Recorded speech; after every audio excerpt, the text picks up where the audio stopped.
චූටි සුරතලෙක් ගත්තට පස්සේ දැන් ඔය දත් මදින්න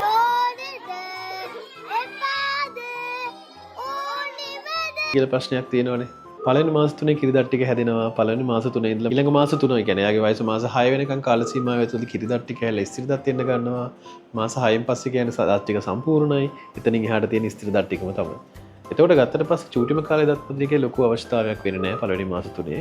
මාස 3 ඉඳලා මාස 6 කියන්නේ ඇත්තටම කිව්වොත් කිරිදත් වලින් ස්ථිර දත් වලට මාරු වෙන කාල සීමාව. ඒ කාලෙත් ලොකු අවශ්‍යතාවයක් ඇත්තටම වෙන්නේ නැහැ. හැබැයි මාස 6න් පස්සේ පුළුවන් අවස්ථාවල දත් මදිනක ඉතා වැදගත්. ඒකට අදාළ එයාලටම ගැලපෙන බ්‍රෂ් තියෙනවා මාකට් එකේ. අදාළ බ්‍රෂ් එකක් පාවිච්චි කරන්න දිග මිටක් තියෙන දෙපැත්ත පාවිච්චි කරන්න පුළුවන් එකක්. ඒ වගේම එයාලටම පාවිච්චි කරන ටූත් පේස්ට් තියෙනවා. ඒ ටූත් පේස්ට් එකක් පාවිච්චි කරන්න. මොකද අපි පාවිච්චි කරන ටූත් පේස්ට් පාවිච්චි කරොත් සමහරට එයා ඒ රසට කැමති නැති වෙන්න පුළුවන්. ඒක එහෙම වුණොත් ඒ රසට කැමති ඉඳ ඔයාට ආයවතාවක් එයාගේ දත් මදිනක ලේසි කතාවක් වෙන එකක් නැති වෙයි. හරි පරිස්සමෙන් දත් මදින්න.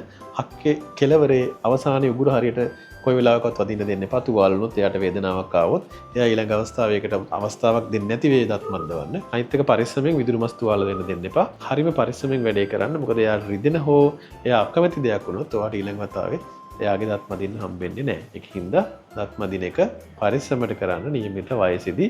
අනිත් එක තමයි කොච්චර දත් මැද්දත් විශේෂයෙන් ලාර්ජ් බ්‍රීඩ් වල පිටිපස්සේ අවසානයේ ප්‍රීමෝලා මෝලා කියන්නේ පුරස්චාරක චාරක වගේ දත් මැලියන් හැදෙන්න පුළුවන්. ඒකින්ද ඒවා මැද්දට ඉවත් වෙන්නේ නැහැ. ඒතර කරන්න වෙන ඩෙන්ටල් ස්කේලින් එකකට යන්න වෙනවා.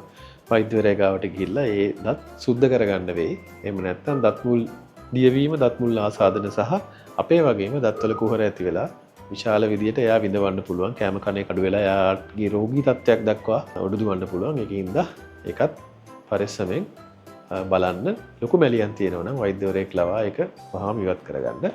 එතකොට නිරෝගී දන්ත සෞඛ්‍යයක් පවත්වා ගන්න පුළුවන්.